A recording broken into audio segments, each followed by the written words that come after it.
What's your name? Polly, what's yours? Diggory. I say, what's a funny name? Well, it isn't half as funny as Polly. Yes, it is. No, it isn't. Yes, it is. No, it isn't. At any rate, I do wash my face, and that's what you need to do, especially after you've been blubbing. All right, I have been crying.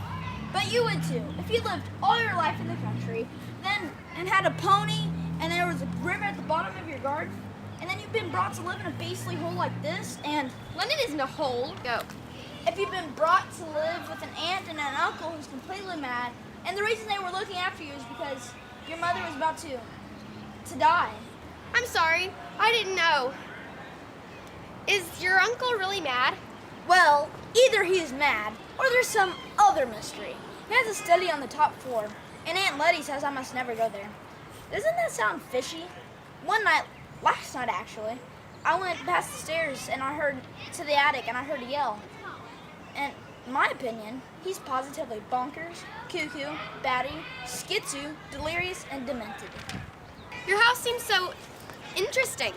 How mysterious. You may think it interesting, but you wouldn't like it if you had to sleep there. How would you like to lie awake and listening to your Uncle Andrew creeping along the passage to your room? He has such awful eyes. It's gonna be okay. Polly and Diggory became the best of friends, so close that Polly showed Diggory her secret hiding place. It was up in her attic, in a passageway, and Polly loved it. When she showed it to Diggory, he was extremely curious as to where the passageway led.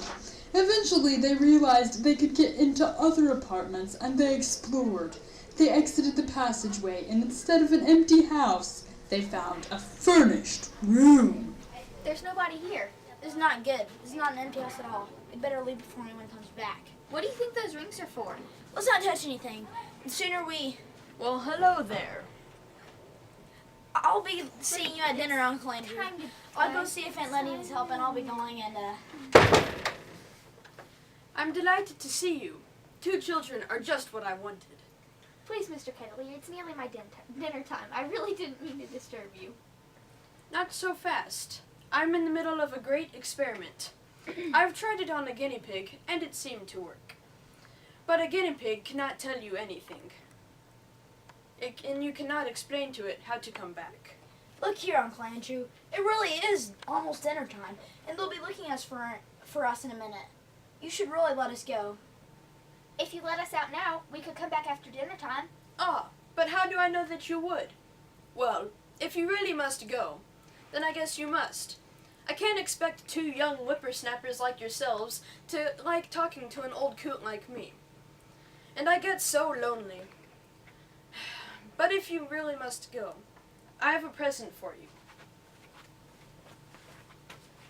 How lovely.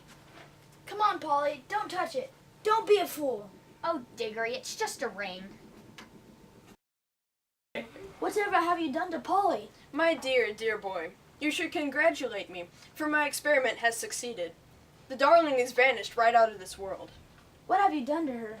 I have sent her to another place. What do you mean? Well, my godmother was a very special person. I would not do such unwise things if I were you. What are you going to do? Send me to the same place as Polly? Yes, that is the idea. Well, if you ever want to see her again. Very well. What must I do? You sound like I am sending you to Azkaban. Can't you see that this is one of the greatest discoveries of all time? All I want you to do is find out what it is like. Then why did you send Polly and not yourself? Me, a man like me, flung suddenly into a place where anything can happen. Why, that is the most preposterous thing I've ever heard. Well, you sent Polly there. And all I can say is, even if you are my uncle, you're a coward.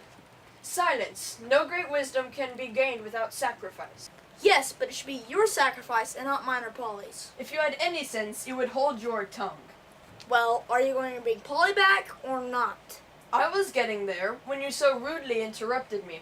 What you need to do is go after Polly with 2 green rings and bring her back by giving her 1.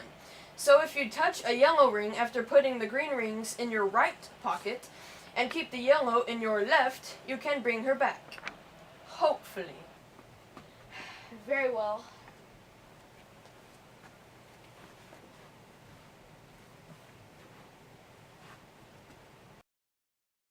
Heh, suckers. So Diggory disappeared from the study with the rings and landed in a wood. They explored and found that if they jumped into a different pool, they would end up in other lands. When they jumped into one, they found themselves in a dark land called Charn. And when Diggory struck a bell, they broke a spell that would change everything. Who has awakened me? Who has broken the spell? But I think it must have been me. You? You? But you're only a child, a common child. Anyone can see that there's no drop of royal blood in your veins. How did such as you dare into my house? We've come from another world, by magic. Is this true? Yes, it is. It is another one's magic you have traveled here. I think it was my Uncle Andrew's. Let's go. Go. Look well on that which no eyes will ever see again. Such was Charn, the great city, the city of the kings, the wonder of the world, perhaps all the worlds. Did your uncle rule any city as great as this, boy? No. It is silent now, but I have stood here when the whole air was full of the noises of Charn. I have stood here, up when the roar of the battle went up from every street and Charn red.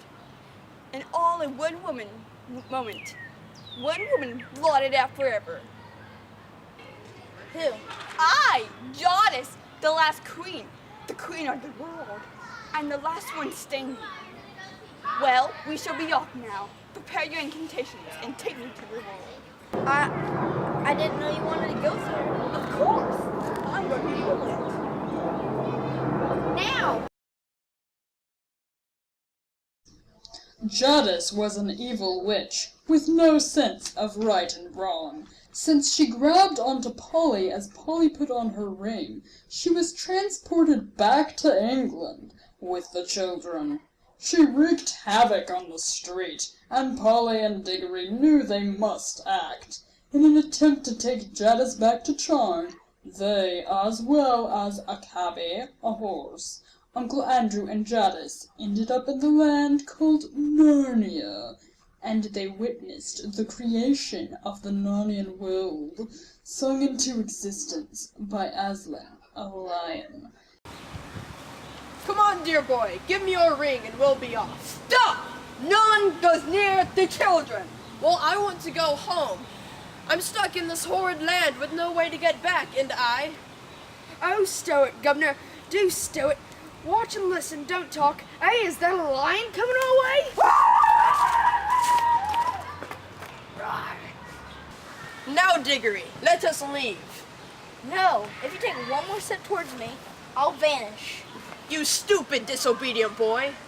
I'm not leaving. I want to see what happens.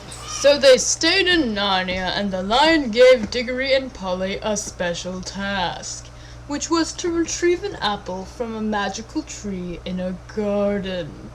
Diggory did so and brought it back to Aslan. Aslan planted the seed, and a great tree grew in Narnia to protect all who entered. Aslan then told Diggory to take the apple back to his mother, for it would heal her. Polly and Diggory remained great friends, and they lived happily ever after.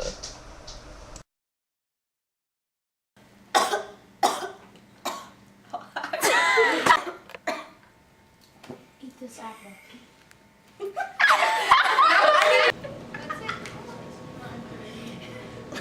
Sorry. It's gonna be okay. All right.